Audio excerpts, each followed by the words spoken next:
Welcome to the Santhouse House. This is our third video in our series related to our son, Kaeden. We did a birth video and we did a video about our experience with him in the NICU. So if you haven't seen those yet, you should pause the video, check those out first. They are down below in the description. In this video, we are going to talk about some tips for NICU parents that we came up with after our experience with Kaeden being in the NICU. Before we start though, we do want to give the disclaimer that all of our tips are coming straight from our experience in the NICU. So we can't guarantee that they will apply to your situation. Every parent, every child is different. And so these tips are just coming out of our experience with Kaeden being in the NICU. To get things started, one of the overarching principles that we want to bring up is the idea that you have to remember that this is temporary.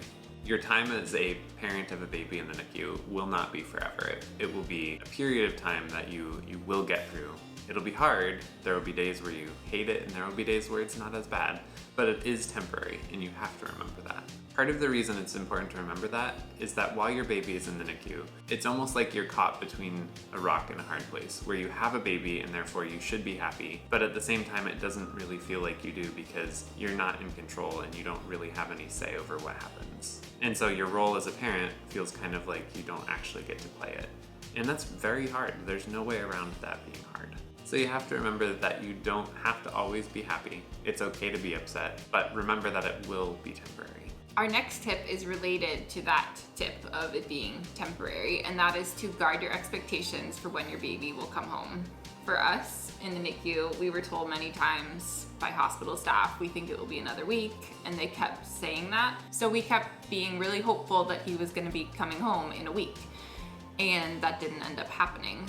And we wish that we had had a better balance between being optimistic that he would come home soon and being realistic that it might take longer than we thought. So there's something about finding a balance between those two that's really important. So finding the balance between being optimistic in your expectations, but also being realistic in those expectations that you have for when your baby will come home. Another thing that's really important is as much as you're able to spend time with your baby. This is going to be really healthy, not just for you to begin building that connection with them, but also for your baby. Because babies need to be loved, they need to be touched, they need to be held. And that's an important part of their growing process. And it's also an important part about you actually building out your role as a parent. So when you can, when it's an option, spend as much time as you can with your baby. And we understand that not everyone can spend that much time with their baby. When Kaeden was in the NICU, Jacob was working most of the time that he was there, and so he wasn't able to spend as much time with him. I thankfully was able to spend time with him, but I know that's not always the case for people if they need to work or they have other kids at home and they need to be taking care of them. It's also important as you think about spending time with them to not be too hard on yourself, because if you have things in your life that make it so that you can't be there as much as you wish you could, that's okay. Because the harder you are on yourself during this time, the harder it's going to make the whole process to really experience and then to also process through afterwards. And at the end of the day, the best thing that you can really do is be happy about the time that you get to actually spend with your baby. Along those same lines, we think it's important to give yourself a break when you need it. There will be times when you need a break from the NICU and from attending to your other responsibilities, so it's important to take a break when you need it. And I would add to that you should take advantage of not having your baby at home actually, and sleep as much as you can and do as much as you can to prepare to actually bring them home. One of the things that we experienced that was really nice was that Kathy was able to do a lot of the healing that you have to do after you actually physically have a baby before we brought Kaeden home, which gave her the opportunity to be really healthy by the time we brought him home. So make sure you take care of yourself and give yourself a break when you need it. Another really important piece is when you're with your baby, make sure that you're taking care of them. You want to, not only for yourself and for learning how to take care of your baby, but also for the hospital staff to see. You want to be the person who's there saying, I'll change the diaper, I'll do whatever they need, I'll do the feeds, I will basically do anything that the hospital staff will let you do. Because that not only builds your confidence, but it also shows the hospital staff that you're there, you're present, and you're engaged in being a parent, and that you're actually prepared to bring your baby home as soon as possible. And they'll feel confident about you taking your baby home because they've seen that you can take care of them and that you do a good job at it. And as a NICU dad, it's especially important to illustrate that you can take care of them, because there isn't as much of an expectation on fathers that they're going to be there and be present and take care of them. And so you really want to demonstrate, no, I can do this. I'm here to actually be a part of this process and to actually step forward as a parent. Just like it's important to take care of your baby, it's also important to communicate with the nurses and doctors who are taking care of your baby. And I think that for two reasons. First, it's because if you're communicating with them, you can ask them questions about what's going on with your baby. And the more you ask questions, the more you'll understand what's going on with your baby and how you can help them even more while you're there. And second is that the nurses are the ones who are taking care of your baby when you're not there. And so if you want them to take good care of your baby, it helps if you're nice to them and you talk to them, because the more they like you, the better care they will give your baby. And saying something like that, like, it doesn't sound great to think about the fact that NICU nurses might have favorites, but that's part of being human. That when you like someone, you do tend to be deferential towards them, even if it's not intentional. And I would say, even as NICU parents, we had nurses that we really liked, and then nurses that we didn't really like as much. And that's okay. That's part of life and part of being human. Part of the process. So communicate with your nurses and your doctors. Another hot tip is that if you're nicer to the nurses and you make it a pleasant environment to be in, there's a chance that the nurses that you get along better with will request to be in the room, and it'll actually make the whole experience better for not just you, but also for the nurses and for the babies. Another piece of interacting with the hospital staff, and really your support system in general, is to advocate for your child. You're still the parent and you still do have the final say, even if it doesn't really feel like it.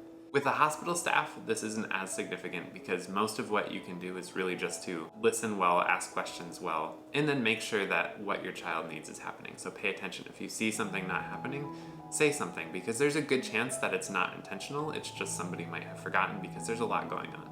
In terms of your support system though, it's important to remember that as a NICU parent, you shouldn't be having to take care of the other people in your life who are there trying to visit you or doing things for you. So when you need something, when you want a visitor to come, feel free to ask people to do that, because people would probably be very happy to do that for you. But when people are saying, hey, we want to come at times that don't really work well, it's okay for you to say no.